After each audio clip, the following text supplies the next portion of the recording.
दोस्तों जरा world metres पर मौजूद इस डेटा पर नजर डालिए।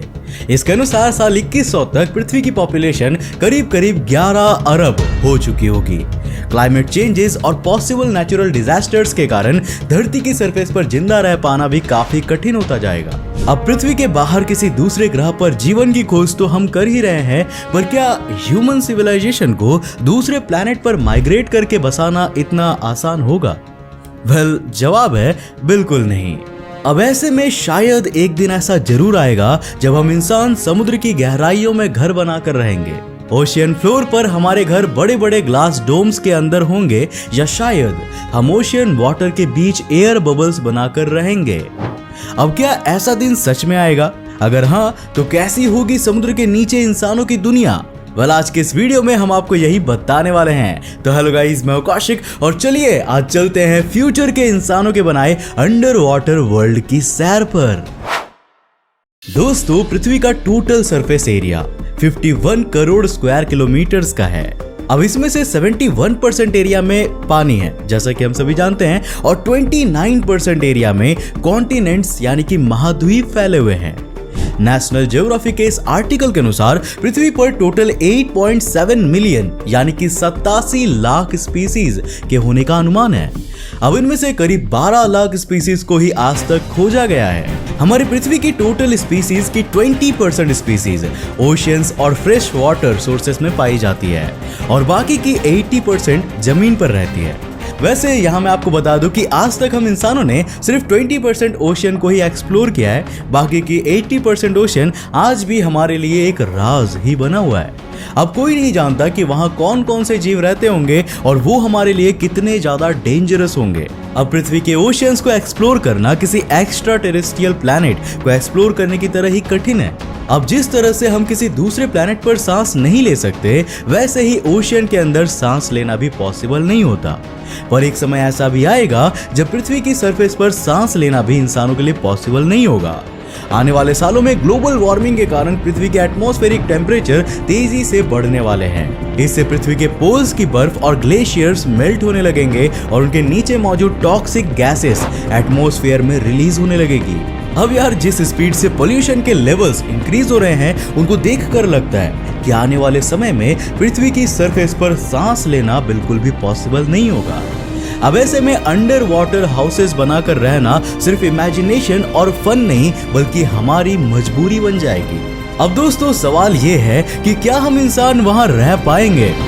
वेल दोस्तों, चाहे वो जमीन हो या फिर समुद्र की गहराई, कोई भी एनवायरनमेंट तभी सर्वाइवल के लिए सुइटेबल होता है जब वो वहां रहने वाले स्पीसीज की सिक्योरिटी और कंफर्ट को इंश्योर करे।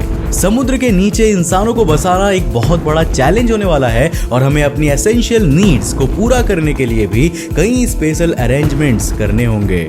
नाउ एग्जाम्पल के लिए, अगर हमें समुद्र के नीचे सांस लेना है तो हम डायरेक्टली तो नहीं ले सकते, बल्कि हमें स्कूबा डाइविंग जैसा कोई सूट चाहिए होगा और उसके साथ एक ऑक्सीजन टैंक चाहिए होगा।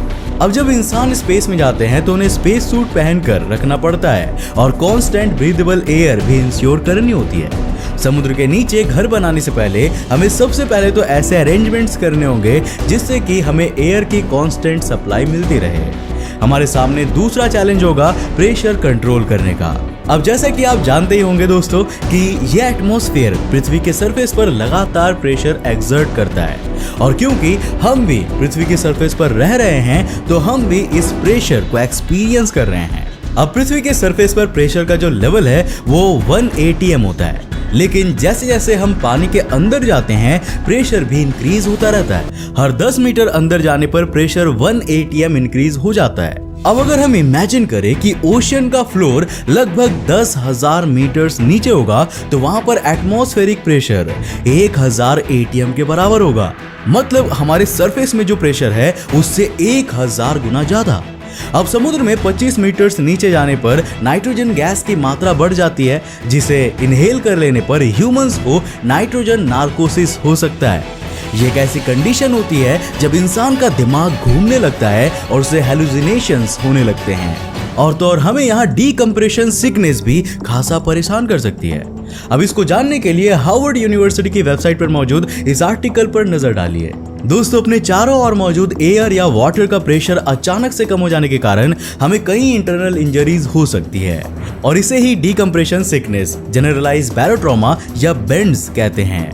अब एग्जाम्पल के लिए, जब आप कंप्रेस्ड एयर में सांस लेते हुए स्कूबा डाइव कर रहे होते हो तो आप एक्स्ट्रा नाइट्रोजन और एक्स्ट्रा ऑक्सीजन इनहेल कर लेते हो। अब ऑक्सीजन का तो हमारी बॉडी में यूज हो जाता है, पर नाइट्रोजन ब्लड में डिसॉल्व हो जाती है। अब अगर हम जल्दी से पानी से बाहर निकल जाते हैं तो प्रेशर अचानक से कम हो जाएगा, क्योंकि हम जानते हैं कि पानी के अंदर प्रेशर ज्यादा होता है और एटमॉस्फेयर में थोड़ा कम, और इसी कारण से बॉडी के अंदर मौजूद नाइट्रोजन बबल्स बनने लगेंगी। इसके कारण हमारी ब्लड वेसल्स चोक हो सकती है, हमें जॉइंट्स में पेन होगा, हार्ट की फंक्शनिंग पर असर पड़ेगा और हमारे इंटरनल ऑर्गन्स डैमेज हो सकते हैं। और दोस्तों, यही कारण है कि डाइवर्स को सिखाया जाता है कि वो पानी से एकदम से बाहर ना आए, बल्कि 33 फीट पर मिनट की स्पीड से तैरते हुए बाहर आए, जिससे कि इन हार्मफुल गैसेस को बॉडी से बाहर आने का समय मिल जाए। अब दोस्तों, मैं आपको ये सब इसीलिए बता रहा हूँ क्योंकि जब हम समुद्र की सरफेस पर बने अपने घरों में जाएंगे तो हमें हर बार ये प्रॉब्लम फेस करनी होगी। समुद्र की सरफेस पर रहना हमारे लिए बहुत ही टफ बात होने वाली है। इसीलिए कुछ वैज्ञानिक ये आइडिया देते हैं कि हमें समुद्र की सरफेस पर ऐसी स्काई स्क्रैपर्स बिल्डिंग्स बनानी चाहिए जो कि समुद्र के बाहर तक आती हो। अब इससे होगा कुछ यूं कि सेम प्रेशर कंडीशन में ऊपर से नीचे तक ट्रैवल कर पाएंगे और हमें नाइट्रोजन नार्कोसिस और डीकम्प्रेशन सिकनेस का सामना भी नहीं करना होगा। अब दोस्तों, यहाँ ये प्रेशर हम पर तो नहीं पड़ने वाला, पर हमारे स्काई स्क्रैपर इस प्रेशर को झेल नहीं सकेंगे और उसकी स्टेबिलिटी का बैंड बच जाएगा। अब दोस्तों, यहाँ आप सोच रहे होंगे कि भाई समुद्र के नीचे गहराई में घर बनाने की क्या जरूरत है, बल्कि यार हम जमीन की जगह पर डायरेक्ट पानी की सरफेस पर भी घर बना सकते हैं, राइट? मतलब हाँ यार, यहाँ हमें सनलाइट भी मिलती रहेगी और एयर का भी कोई प्रॉब्लम नहीं होगा। वेल दोस्तों, अगर हवा की प्रॉब्लम ना ही होती तो हम जमीन पर रहना छोड़ते ही क्यों? पॉल्यूशन और पृथ्वी का एडवर्स एटमॉस्फेयर तो हमें समुद्र की सरफेस पर भी उतना ही परेशान करने वाला है। इसीलिए हमें ना तो समुद्र के बिल्कुल नीचे घर बनाना होगा और ना ही समुद्र के ऊपर, बल्कि हमें सी लेवल यानी कि समुद्र के सरफेस के कुछ मीटर्स नीचे फ्लोटिंग सिटीज बनाकर रहनी होंगी, जहां पर इंसानों को जिंदा रखने के लिए प्रॉपर लाइफ सपोर्ट सिस्टम मौजूद हो। अब दोस्तों, सवाल ये आता है कि क्या ये पॉसिबल है? वेल, इसका एक जीता जागता एग्जाम्पल है Aquarius Reef Base. United States के Florida Keys National Marine Sanctuary के कोस्ट से 9 किलोमीटर दूर सी लेवल से 19 मीटर्स नीचे है ये दुनिया की एकमात्र परमानेंट अंडर वाटर लेबोरेटरी, जहां पर वैज्ञानिक समुद्र के लहरों के नीचे रहते हुए कोरल रीफ्स का सैंपल लेते हुए एक्वाटिक लाइफ की स्टडी करते हैं। अब जिस तरह स्पेस में जाने वाले लोगों को एस्ट्रोनॉट्स कहते हैं, वहीं समुद्र के नीचे इस लेबोरेटरी में जाने वाले लोगों को एक्वानॉट्स नाम दिया गया है। इन एक्वानॉट्स को जमीन पर वापस लौटने से पहले 17 घंटों का डीकम्प्रेशन पीरियड कंप्लीट करना होता है, जिससे कि ये डीकम्प्रेशन सिकनेस से बच जाएं। Fabian costo Aquarius Reef base में सबसे ज्यादा समय तक रहने वाले इंसान थे। साल 2014 में वो यहाँ 31 दिनों तक रहे थे। अब समुद्र के नीचे रहना इंसानों के लिए फिजिकली बहुत ज्यादा चैलेंजिंग है और इसे रियलिटी में उतारने के लिए हमें कुछ इनोवेटिव सोचना होगा। तो आखिर हमारा अंडर वाटर होम कैसा लगने वाला है? वेल दोस्तों, जरा इसे देखिए। स्क्रीन पर आपको जो स्ट्रक्चर दिख रहा है उसका नाम है सब बायोस्फीयर 2। साल 1998 में फिल पॉली नाम के एक फ्यूचरिस्ट ने अपनी इमेजिनेशन से अंडर वाटर होम के लिए यह स्ट्रक्चर दिया था। अब ऐसे एक स्ट्रक्चर में 50 से 100 लोग रह सकते हैं और उसमें कुछ जानवरों और प्लांट्स की जगह भी बन जाएगी। अब इसके कारण आज पृथ्वी पर हम और दूसरे जीव जिस तरह से इकोसिस्टम को मेंटेन कर रहे हैं, वो इकोसिस्टम समुद्र के नीचे भी बना रहेगा और हमें अपनी लाइफस्टाइल में कुछ खास चेंजेस नहीं करने पड़ेंगे। एक जापानीज कंपनी शिमिजू कॉर्पोरेशन भी अंडर वाटर होम्स का एक इनोवेटिव कॉन्सेप्ट लेकर आई है। इसका नाम ओशियन स्पाइरल्स रखा गया है। इसमें 500 मीटर्स डायमीटर वाला एक विशालकाय बायोडोम एक ट्राइपॉड जैसे स्टैंड पर टिका हुआ होगा, जो समुद्र के नीचे तक जाएगा। अब इस बायोडोम से नीचे की ओर आरएनए के शेप के स्ट्रक्चर्स नीचे तक जाएंगे, जिनके थ्रू बायोडोम में प्रोड्यूस हुई कार्बन डाइऑक्साइड को नीचे तक भेजा जाएगा। अब समुद्र की गहराई पर मौजूद कुछ खास माइक्रो ऑर्गेनिजम्स इस कार्बन डाइऑक्साइड को मीथेन में कन्वर्ट कर देंगे और फिर हम इस मीथेन का यूज एनर्जी जनरेशन के लिए कर सकते हैं। अब ऐसे एक मेगा स्ट्रक्चर को बनाने की कॉस्ट करीब 1,70,000 करोड़ भारतीय रुपए होंगी और इसको बनाने में 15 से 20 सालों का समय लग जाएगा। लेकिन दोस्तों, क्या हम इंसान एक आर्टिफिशियल एनवायरनमेंट में बिना कोई प्रॉब्लम और रिस्क के रह पाएंगे? नाउ जस्ट इमेजिन कि आपको हर वक्त ये डर लगा रहेगा कि अगर लाइट चली गई तो कहीं ऑक्सीजन का सर्कुलेशन ना रुक जाए या फिर प्रेशर का लेवल ना चेंज हो जाए। अंडर वाटर होम की रिलायबिलिटी इंश्योर करना हमारे लिए सबसे बड़ा चैलेंज होगा। दोस्तों, हम इंसान पृथ्वी की सरफेस पर ही रहते हैं और यहाँ मौजूद रिसोर्सेस पर हद से ज्यादा निर्भर हो चुके हैं। अब अगर हमारे पास ये सब नहीं होंगे तो हम ज्यादा दिनों तक जिंदा रहने की सोच भी नहीं सकते। अब आने वाले सालों में जैसे जैसे धरती का क्लाइमेट हार्श होता जाएगा, वैसे वैसे हमें अपनी लाइफस्टाइल में चेंजेस लाने होंगे। हमें एकदम से नहीं तो धीरे धीरे तो अंडर वाटर सिटीज डेवलप करनी होगी और इसके लिए कांस्टेंट रिसर्च की जरूरत होगी।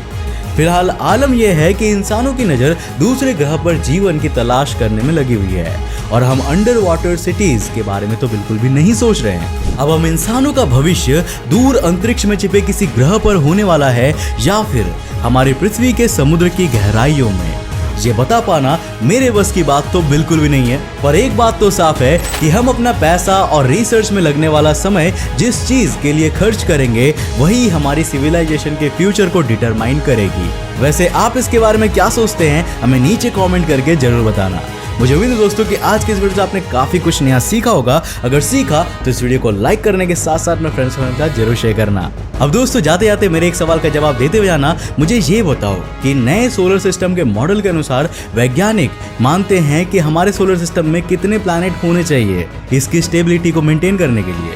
आपके पास ऑप्शंस है। Option A 7 planets, option B 9 planets, option C 8 planets या फिर ऑप्शन डी 0 प्लैनेट्स। मुझे नीचे कमेंट करके अपने जवाब जरूर बताना। देखते हैं किसने हमारे रिसेंट के वीडियोस सबसे ज्यादा देखे हैं, और अगर नहीं देखा तो जल्दी से जाओ और हमारे लास्ट के वीडियोस देखो, बहुत ही ज्यादा इंटरेस्टिंग है, कहीं आपसे मिस ना हो जाए।